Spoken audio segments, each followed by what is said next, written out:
Hola, ¿cómo están? Bueno, me toca a mí luego del extenso trabajo que hizo Ceci de ubicarnos en donde estamos. Voy a hacer una síntesis de la última parte del texto de Contreras que estamos trabajando.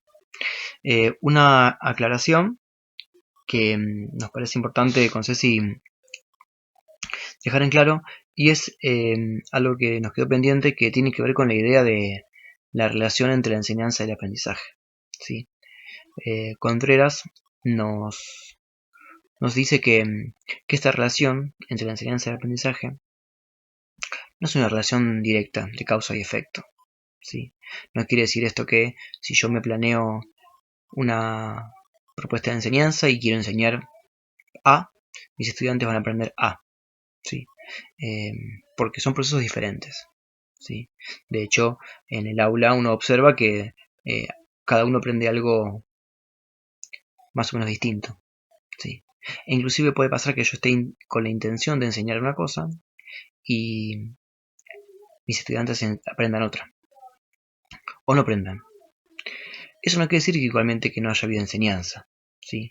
Lo que quiere decir es que la enseñanza debe ser reflexionada, repensada, evaluada y, y puesta en marcha de vuelta. Lo que plantea Contreras es que esta relación no es directa.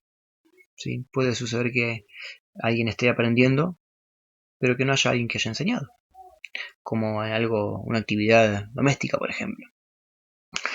Recordemos que a Contreras lo que le preocupa y lo que le interesa es la enseñanza situada en la escuela, ¿sí? La que está institucionalizada. En este sentido, él plantea que la relación entre la enseñanza y el aprendizaje es una relación de dependencia ontológica, ¿sí? Que se precisa mutuamente. ¿Sí? ¿Por qué? Porque si yo estoy planificando mi enseñanza, pensando mis estrategias, seleccionando mi contenido, es porque estoy pensando que alguien aprenda. Y estoy queriendo que alguien aprenda.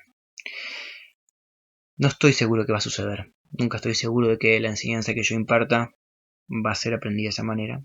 Pero la enseñanza es una actividad intencional. ¿Sí? Tiene una intención. ¿Y por qué dice que es una dependencia ontológica?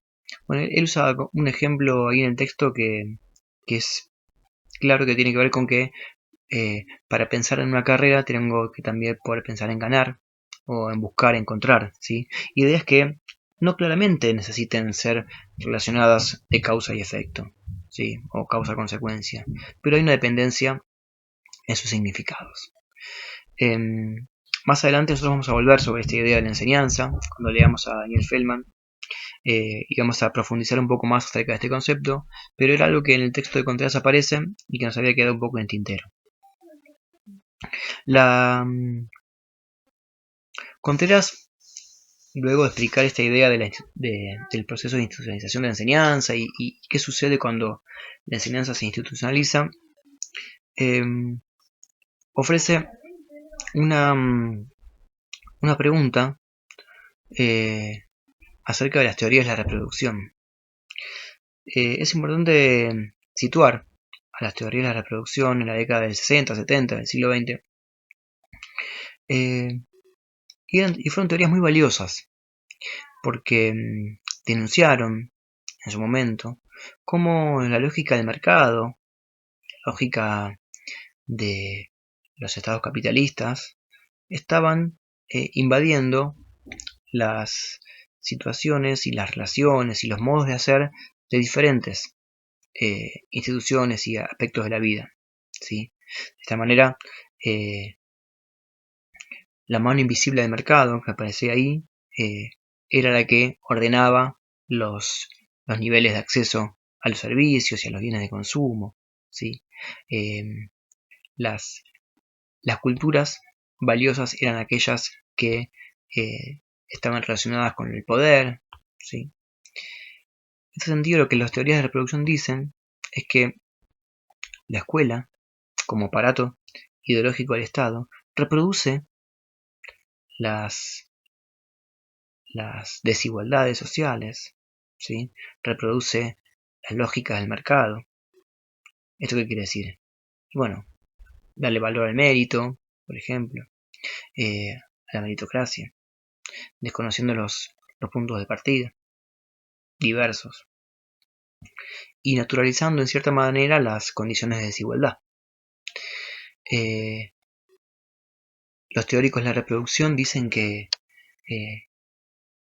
por medio de la violencia simbólica, la escuela reproduce la lógica de la cultura dominante, restando la importancia y valor a las culturas emergentes o populares, ¿sí?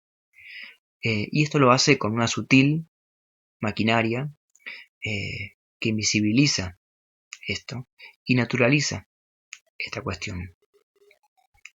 Entonces Contreras presenta estas ideas, ¿sí? Donde podríamos pensar que estamos de acuerdo, porque es verdad que a veces pasa que en las escuelas se reproducen las desigualdades y hay escuelas para... Se reproduce lo que se llama la estratificación social, ¿sí? O sea, que haya diferentes clases, ¿sí? Hemos oído hablar de escuelas para pobres, escuelas para ricos. Y en este sentido, Contreras dice, pero entonces no hay escapatoria, no hay salida. ¿Sí? Tan fuerte es esta maquinaria que nos oprime y que nos encorseta y que nos dice qué hacer. Bueno, si esto fuese así, no tendría sentido que estemos haciendo esto. Y él plantea que sí, que hay escapatoria, ¿sí? Y en la última parte del texto hace una crítica muy fuerte a los teóricos de la reproducción, diciéndoles que queriéndose alejarse de teorías funcionalistas que buscaban explicar a las sociedades de esta manera, ¿sí? Adjudicándole a cada uno un lugar dentro del orden social y fundamentándolo con que era su función para que la maquinaria funcione, insisto. Ellos contradice que este intento de alejarse de las teorías funcionalistas, lo que termina haciendo es construyendo una teoría funcionalista de izquierda, casi. Y la peor conclusión que trae Contreras es que estas teorías de la reproducción, cayendo en reduccionismos y en generalizaciones, lo que termina sucediendo es que se vuelven deterministas y se vuelven radicalmente pesimistas y paralizantes, ¿sí? Como si no hubiese nada para hacer a partir de esto, ¿sí? Como si no hubiese escapatoria.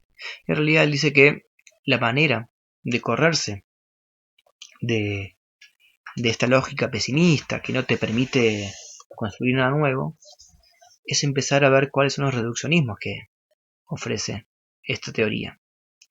Y uno de ellos tiene que ver con el no reconocer que los sujetos son seres sociales y que toman decisiones y que presentan conflictos y presentan resistencias y que la misma relación capitalista está basada en el conflicto y que es inherente a la vida social. Entonces desconocer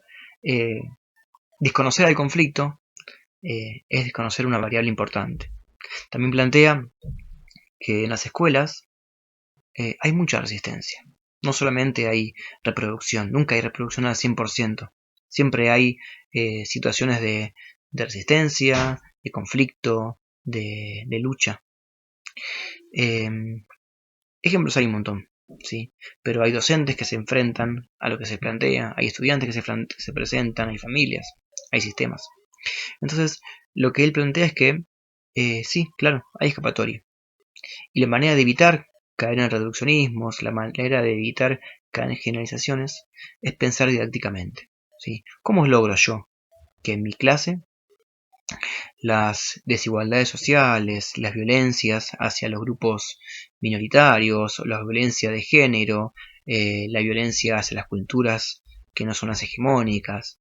¿Cómo hacer que todo eso en mi grado, en mi escuela, en mi curso, no se reproduzca? Bueno, tengo que estar alerta a eso y pensar mi enseñanza desde la justicia social. Pensar que mi enseñanza va a promover situaciones democráticas, inclusivas, respetuosas, abiertas a la diversidad cultural, a la diversidad de género y a todas las diversidades que se nos ocurran. Y por medio de esta mirada es que la didáctica ofrece recursos y a ideas potentes, no solamente en términos de metodologías o estrategias, sino en términos de reflexión sobre la propia práctica de enseñanza. ¿Sí? Si yo propongo una situación de enseñanza que invisibiliza a quienes algunos estudiantes de mi grado, voy a reproducir la desigualdad social. Si yo en mi escuela de mi grado propongo situaciones de enseñanza donde solamente habilito las voces que siempre responden correctamente, no habilito a la duda, no habilito al error, no habilito a otras miradas. Si yo en mi grado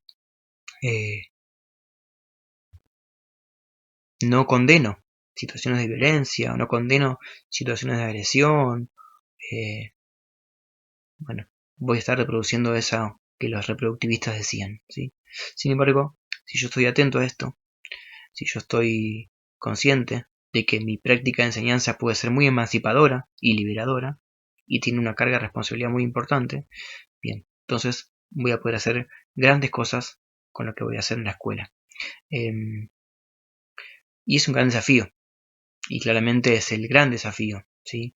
Poder lograr que aquello que vemos fuera de la escuela y que vemos en la sociedad como una falencia, como algo que queremos cambiar, bueno, en mi pequeño mundo que es mi aula, yo pueda transformarlo y también en mi escuela, ¿sí?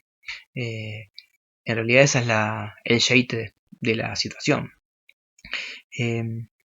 Esto es a grandes rasgos lo que plantea Contreras al final del texto, ¿sí?